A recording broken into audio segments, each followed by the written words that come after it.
All right, what's up, YouTube? Let's talk about Wandavision episode 5.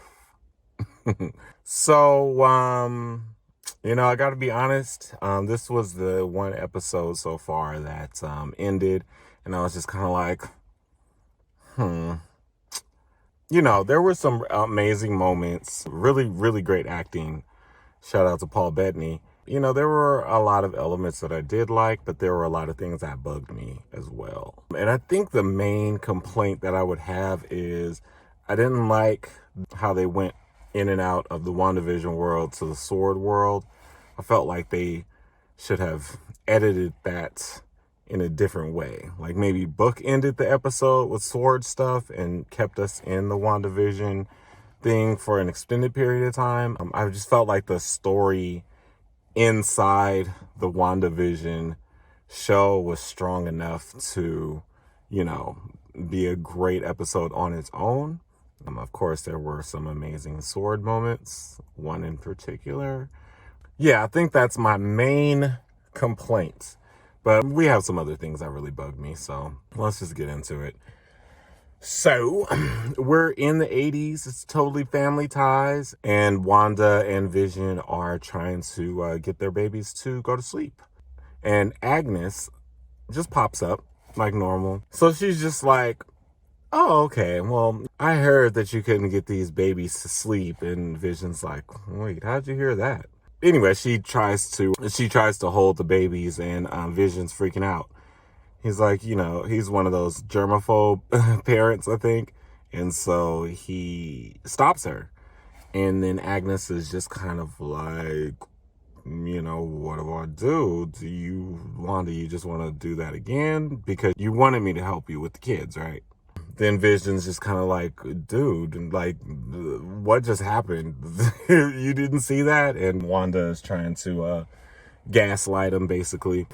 I don't know. Like, this might be a weird kind of review because it's, like I said, it jumped all over the place from the Sword world to the Vision world, but to the WandaVision world. But ultimately, the babies stop crying, and then all of a sudden they're, toddlers.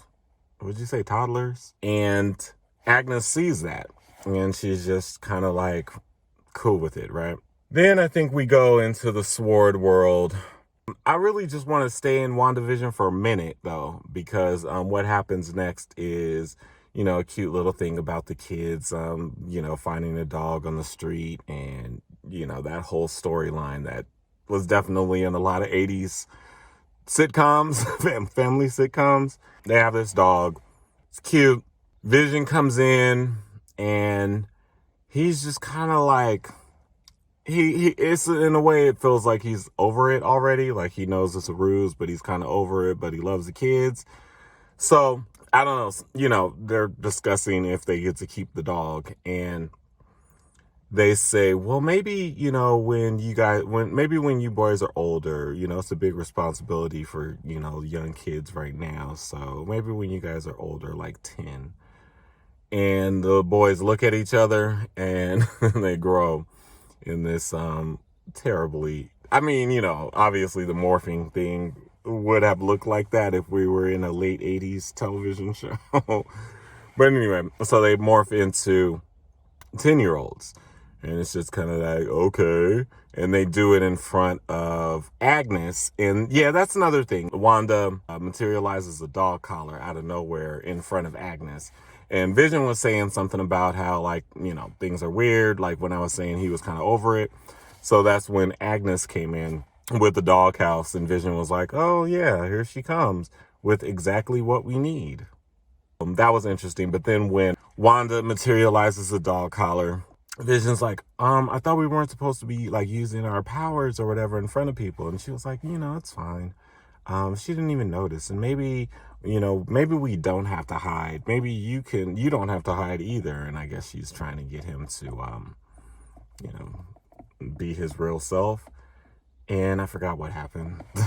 Sorry. But ultimately the kids aged up, and that was like the big thing there. And Agnes witnessed it. So I guess we can go into Sword. I really do like the trio of Monica Rambeau, Darcy Lewis, and Jimmy Woo. I don't know. I just like the chemistry between them. I think it's a cool dynamic. I love how Darcy is just kind of like starstruck by Monica. I think that's funny. Yeah, just like that. Monica's a real boss, critical thinker, takes action, all that good stuff. So I like that. There were some things that really annoyed me. How, like, for instance, so, okay, Monica, this is all over the place. I'm so sorry. And I really want to try to keep this one to be short because I do have to get back to work. But so, they get Monica and they have this big meeting after she does all her testing, which comes out negative. Like none of her blood tests or brain scans or anything give any results. So they have this big briefing and the guy, Tyler Hayward, I feel like is his name. And so he's giving this briefing, just kind of like the backstory on Wanda and her brother. And, he's very much painting the narrative that she's this terrorist, psycho, violent, dangerous, person. And Jimmy Woo calls him out on it at first. So does Monica Rambeau. Hayward feels like Wanda is doing a terrorist act by putting this hex on this town.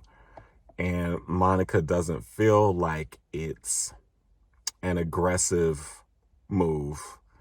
She feels like, Wanda could have killed her when she blew her out of the dimension, but she protected her.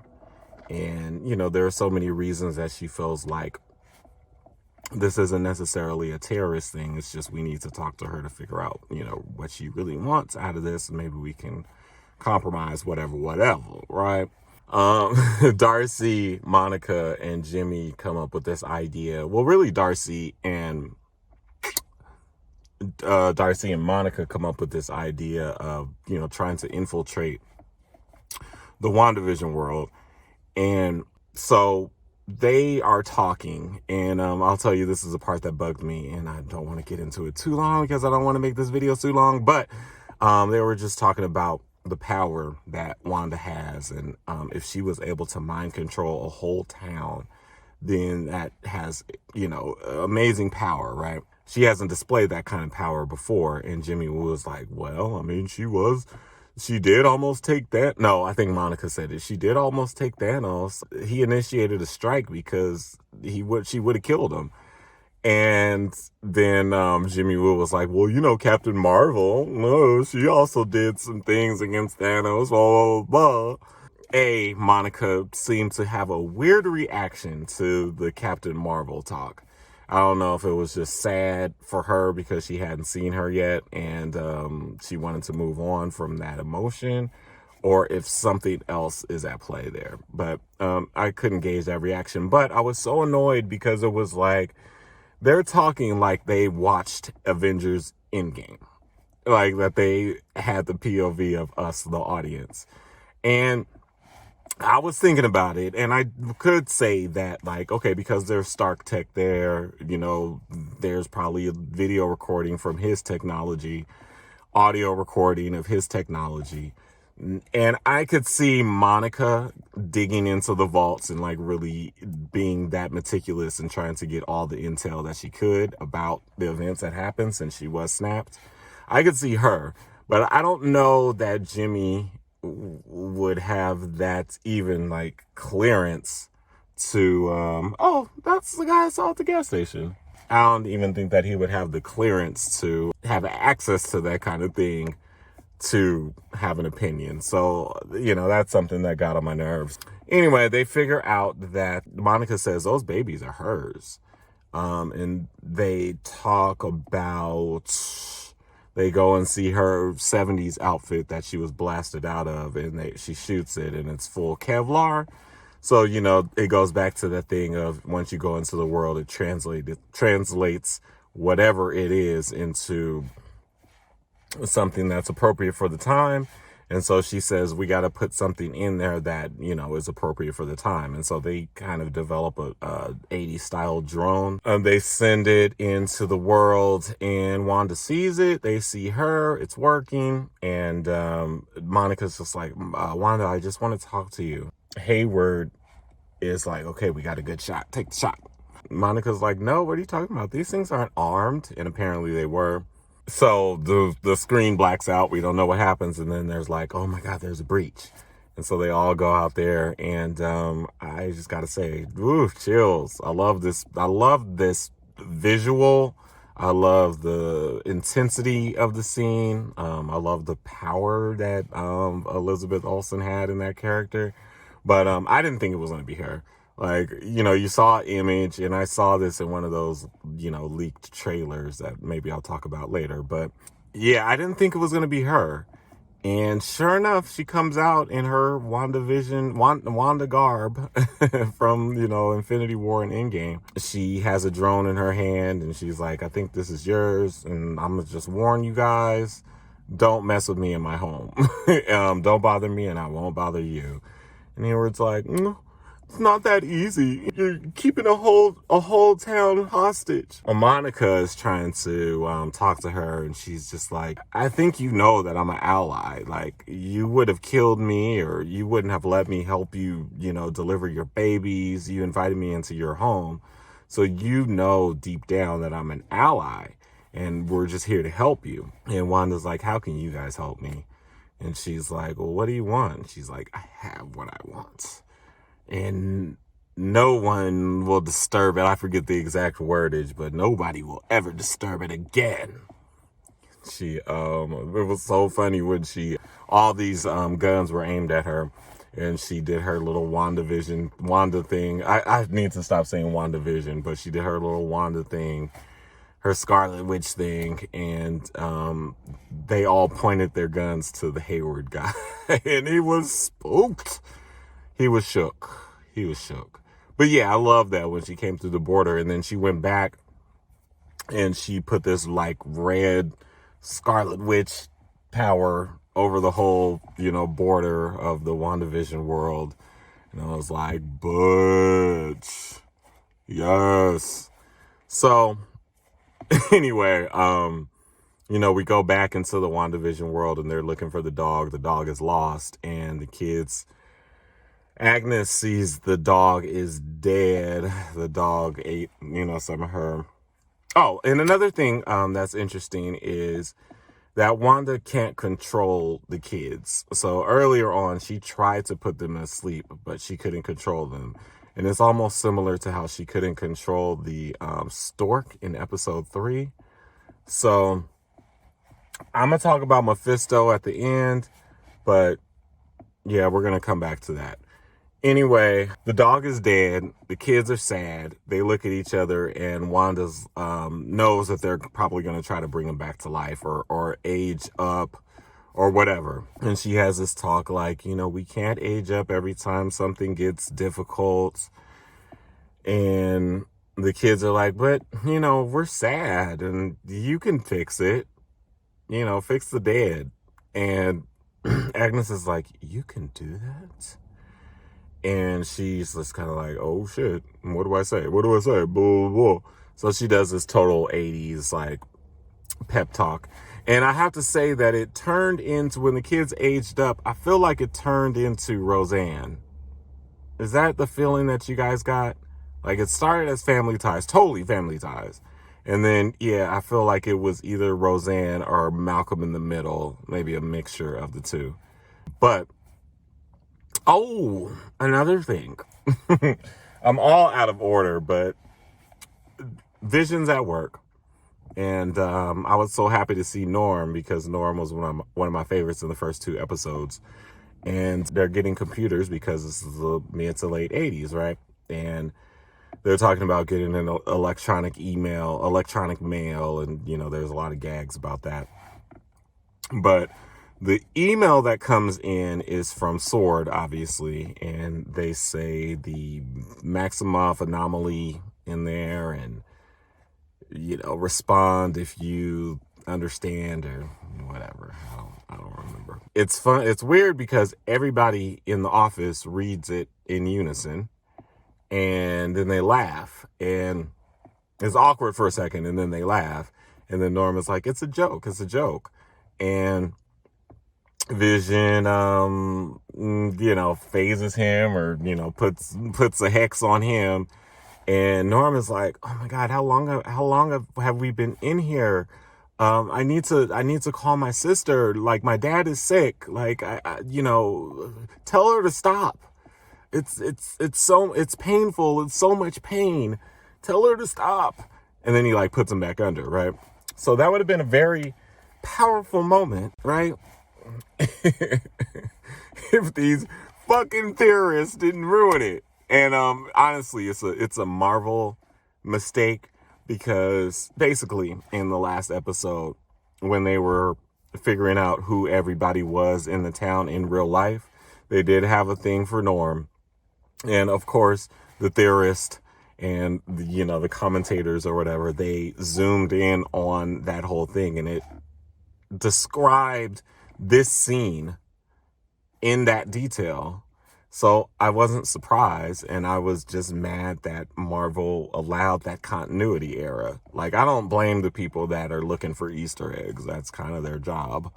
But they shouldn't have had it in that shot if it didn't happen yet. So, anyway, but it was a powerful moment. I thought very well acted. And so, they find the dog, blah, blah, blah, blah. We're wrapping up the sitcom episode. And Vision,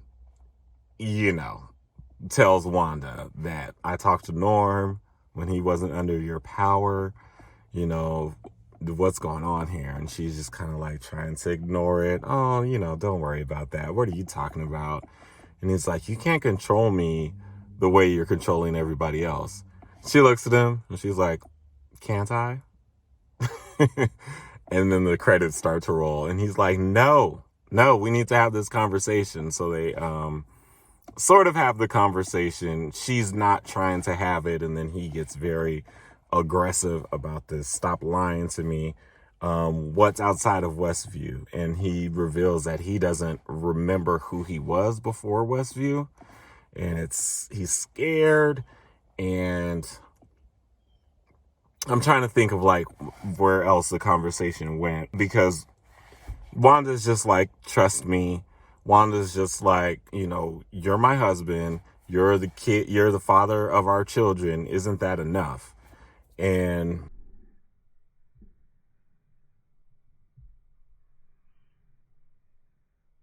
yeah, Vision's not here for it. But Wanda's just like, come on, just play ignorant. It was going so well in the first 3 episodes. Come on. And then we get a knock at the door, and she opens it, and she's so shocked. And it's fucking Evan Peters as Pietro.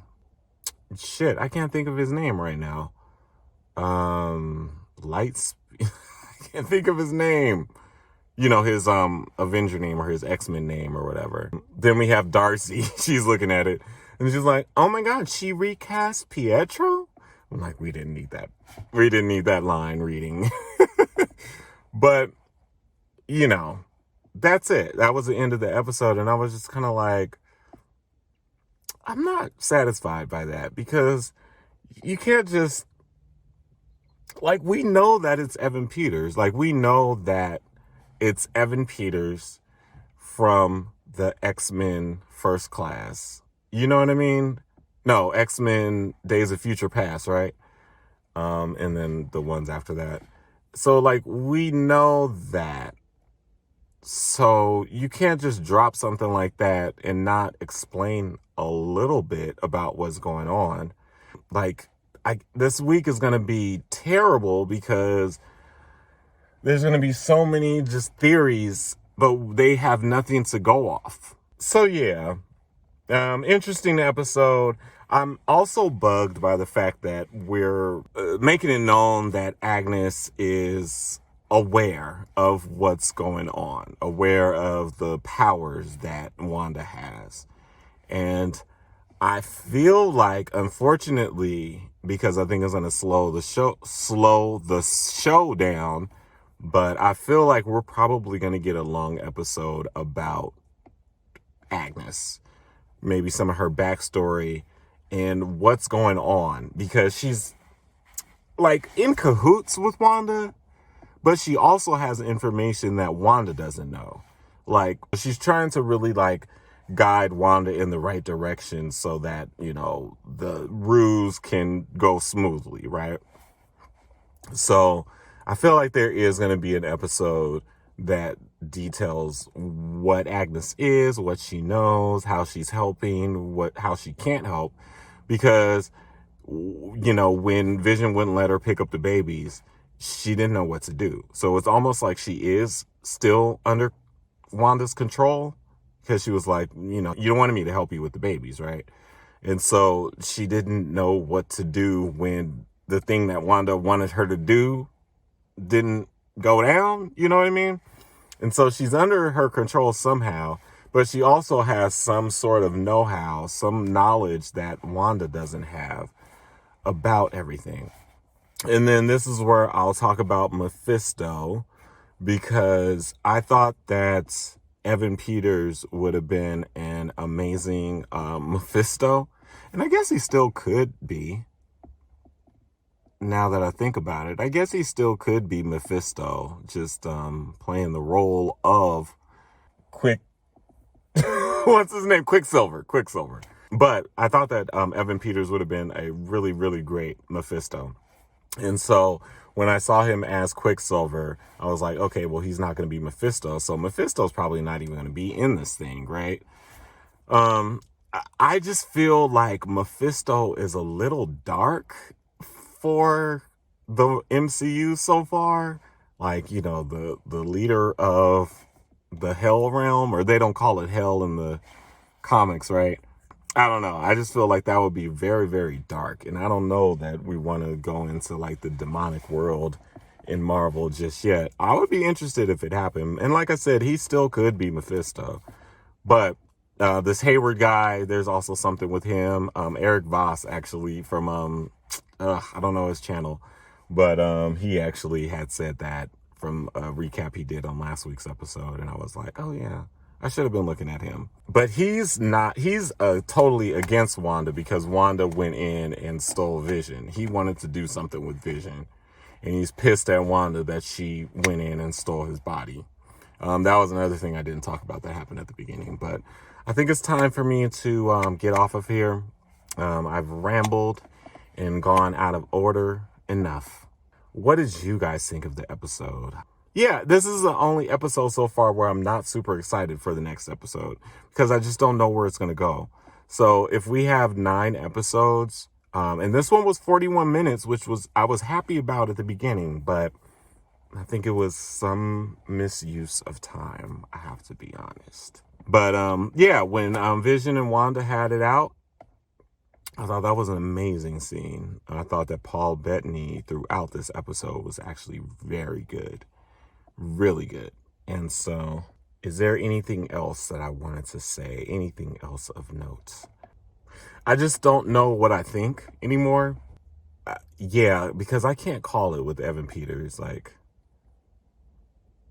what does that mean? And I know that we have these theories about the multiverse and everything, but I almost feel like it would have been a weird thing if, well, they couldn't have done that. But I think it would have been kind of an interesting thing if Darcy had said, oh my God, she recast Pietro with Evan Peters? Then that would have been at least like, oh shit, like what the hell is going to happen next week? But the way that they introduced him is just kind of like, okay, he's there, and I guess they're going to explain that next week. I don't know. Okay, I'm going to stop talking. But yeah, WandaVision episode 5. Meh. Peace.